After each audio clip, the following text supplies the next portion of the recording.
Hello, humans and freaks. We are 8 weeks away from the USA Championships, and gonna give you a little insight, some tips maybe you can use yourself to achieve your health and fitness goals by telling you some things that I do that can help you get the physique you want and improve your health. So for me, the first 4 weeks, a little update, I'm doing a 12-week preparation this time, as I said in my last video. So the first 4 weeks of my diet and training are out of the way. A couple notes from that. So let's talk about cardio, okay? This is my approach to bodybuilding and health and fitness.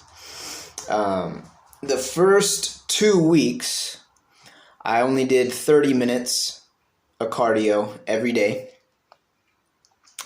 If you get a treadmill at your gym or wherever, put the treadmill on the highest incline. So it's usually like a number 15 on the treadmill. Put the incline all the way up, highest possible incline. And my speed was at a 3.0. Okay, so with cardio, you're not doing super intense, I'm not sprinting or, doing anything like that. It's a moderate pace. You'll see. Go on a treadmill, put it at 3.0. It's a decent, paced walk. And then when you put the treadmill up at the highest incline, it's somewhat challenging. It's like in the middle, It's not super fast, but it's not slow either. And by putting the treadmill up at the highest incline, I think it helps bring in a little more focus and detail and tension on your glutes. So, and that's one area I do want to improve on this contest is my glute hamstring tie-in area. So cardio, first 2 weeks of my prep, I only did 30 minutes every day.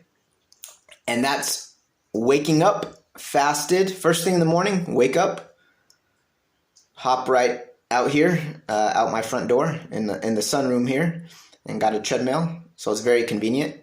Wake up, first thing in the morning, fasted, cardio. Now, some people will say, fitness, bodybuilding, health experts will say, oh, fasted cardio, it doesn't matter. Do your cardio whenever throughout the day. Nah, I disagree. And here's why. So there's something called glycogen stores, okay? Glycogen storage in your liver and in your muscle. What that is, all that is a fancy word for stored energy in your liver and in your muscles, okay? That's what glycogen is. It's stored energy. And the quickest and biggest source of glycogen that your body uses is carbohydrates. Okay, so carbs are not your enemy, they are your friend. It just depends on what type of carbs, how much, and when you use those carbs. So the reason why fasted cardio, I believe, is the best, okay, and real quick to all the science and studies guys out there. Okay, you're gonna say, oh, well, there's no studies or there's no proof to back it up. Listen, you can make a study say kind of anything you want, okay, by leaving out certain factors and being very selective and all that stuff. So for the sake of time for this video, look, there's something called anecdotal evidence, okay, and I'm gonna go with anecdotal evidence over science and studies pretty much every time. Okay, so you can have all the studies and science stuff you want, but what works in the real world? What works in practice? Okay, so fasted cardio in the morning, I think, is the best because you're sleeping 8 or 10 hours, right? So you're not taking in any food while you're sleeping, right?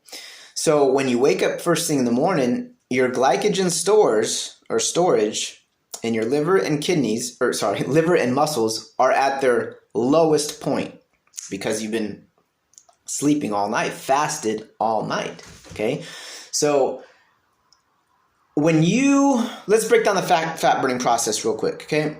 The first thing your body is going to use, okay, for energy is carbs. That's the first thing. So it's going to use up all the glycogen stores in your liver and your muscles first for energy, okay? So before your body even begins to start burning its own fat for fuel, it has to burn through all of the sugar or the glycogen, okay, in your liver and your muscles before it even starts to get to your body's own fat for energy. So if your glycogen stores are high, meaning you have a lot of stored energy in your liver and your muscles, it's going to take a longer time period for your body to burn through those carbs, right? Those glycogen stores before it starts burning its own fat for energy. So fasted cardio makes sense because the glycogen stores are low because your body had to use the glycogen stores throughout the night while you're sleeping, okay? So fasted cardio first thing in the morning, 30 minutes. I did that for the first 2 weeks. Then the next 2 weeks, I did 45 minutes fasted cardio in the morning.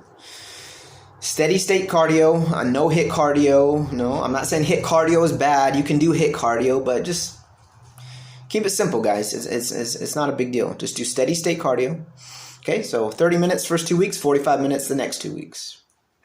So I'm gradually increasing the cardio as time goes on. Now that we're 8 weeks out, in my head, I'm going to do 1 hour for these next 8 weeks every day. In my head, that's what I'm going to do. On paper, right? But like I always say, there's always a, proviso in here. I go by how I look and how I feel. So I'm going to do 1 hour every day from here on out for the next 8 weeks.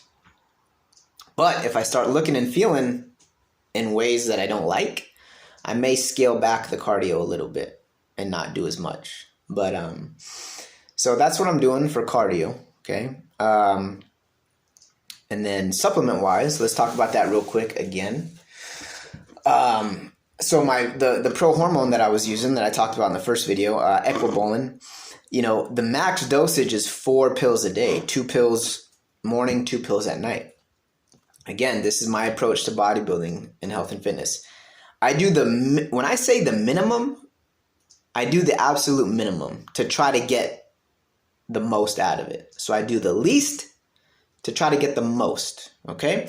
So when you introduce something new to your body, why start out at the highest dose if maybe you can get still good results at a very, very low dose? You see what I'm saying? So you can work your way up to that high maximum dosage. So since pro hormones are new to my body, the first 4 weeks of using this pro hormone, I used 1 pill a day. So I did a quarter of the dose of the supplement. I did a quarter, 1 pill, not 4, 1. So again, when I say I do baby doses, I mean it. That's what I do. But these last 2 weeks, so it's going to be a 6-week total run of this pro hormone. I did 1 pill for the first 4 weeks. These next 2 weeks, I'm going to do 2 pills throughout the day. 1 in the morning, 1 at night. So again, only half the max dosage, guys. And I've seen a little bit, very, very little bit of, gains from this pro hormone. Nothing to be, go crazy over. But I've seen a little bit. And I've maintained a little bit fuller look, I can tell. I'm very in tune and in touch with my body. I can tell right away if something's doing this or that, or, I'm very, very, very in tune with my body. And that's what bodybuilding is all about, being in tune with your body, both with how it responds to food, to supplements, and the training and all that, mind-muscle connection, all those things. So now that we're at the 8-week mark, I want to introduce you to a fat burner. Okay, the company is Metabolic Nutrition. Now, I know there's a zillion supplement companies out there. This one's been around for 20, I think 5 years. Now, again, this is what I'm doing. I'm not saying for you to do this, but this is what I do. This fat burner called Synadrex, okay, by Metabolic Nutrition. It's called Synadrex. You can look it up. It's the fat burner I used for my last contest last November. And the last time I used this fat burner, I used it the last 4 weeks of my contest prep. That's it. Now you can run it for 8 weeks. But see, again, I only used it for the last 4 weeks of my contest prep last time. But this contest prep, I'm going to start the fat burner out at 8 weeks out. However, I'm only going to do half the dosage. So instead of 2 pills a day, I'm going to do 1 pill a day, but run it for a little bit, 8 weeks instead of 4 weeks. The method to my whole madness here, okay, with bodybuilding and getting into contest shape this time around is doing it slower, okay, because I'm trying to retain more size and fullness this time. So instead of kind of crash and diet at the end, the last 4 weeks, I'm doing things very slow. So right now I'm only at about, body weight is right around 148. Okay, I started prep at about 155, and right now I'm at about 148, which for me is, I love that. Okay, so I'm trying to get my body weight down slow. Total is only about 15 pounds to lose, and then water at the end. So you can look up this fat burner told you about. And again, all, natural ingredients and all that stuff. So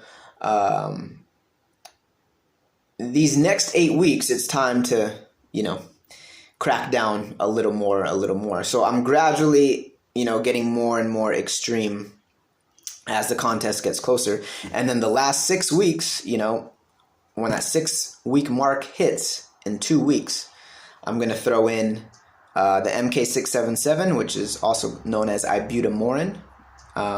It's a growth hormone secretagogue. It's not a SARM. People confuse it with a SARM. It's not a SARM. It's a growth hormone secretagogue. But I'm going to throw in ostarine, which is a SARM.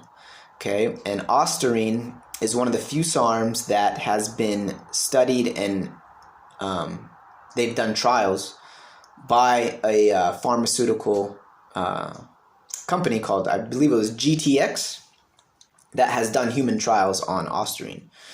So, but again, baby doses. I'm going to do 7.5 milligrams a day for ostarine the last 6 weeks, combined with the MK677 at 10 milligrams a day. And those two work synergistically together in a good way.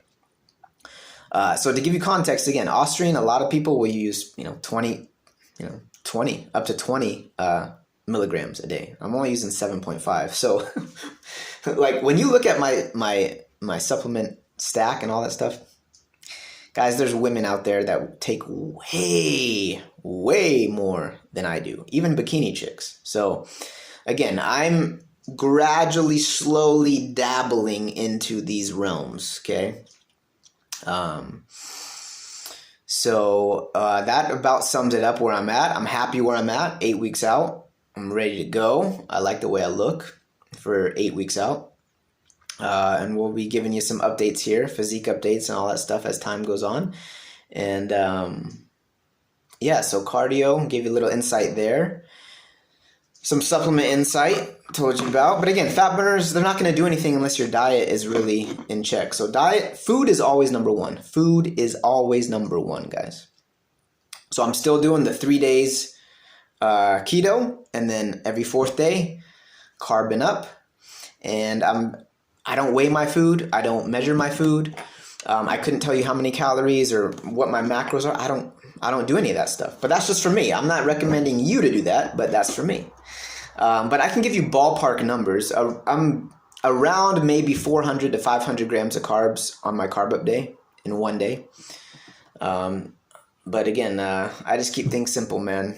So anyways, more updates to come. Y'all have a good weekend. Take care.